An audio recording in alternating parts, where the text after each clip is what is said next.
অনুষ্ঠিত কৰি মোক তেওঁলোকে নিমন্ত্ৰণ কৰিছে। মই তেওঁলোকক ধন্যবাদ কৃতজ্ঞতা জনাৰ লগতে মই এইগৰাকী পুণ্যাত্মাৰ শ্ৰী চৰণত তেখেতৰ স্মৃতিত মই গভীৰ শ্ৰদ্ধাঞ্জলি জ্ঞাপন কৰি পৰিয়ালবৰ্গ শলাগ লৈ কলেজক শলাগ লৈ পূব যোৰহাটৰ সাংবাদিক সংস্থাক শলাগ লৈ IQAC বা বিভিন্ন ছাত্ৰ একতা সভা প্ৰাক্তন ছাত্ৰ শিক্ষকবৃন্দ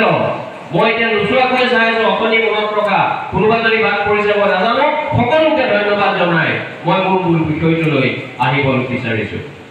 এতিয়া কথাটো হ'ল সেই আত্মসমালোচনা কৰাৰ সময়ত সামগ্ৰিকভাৱে আমি এই সন্ধিক্ষণত উপনীত হোৱা অসমীয়া জাতিটো বহল অৰ্থৰ উদাৰ আৰু সুস্থ জাতীয়তাবোধত বিশ্বাস কৰা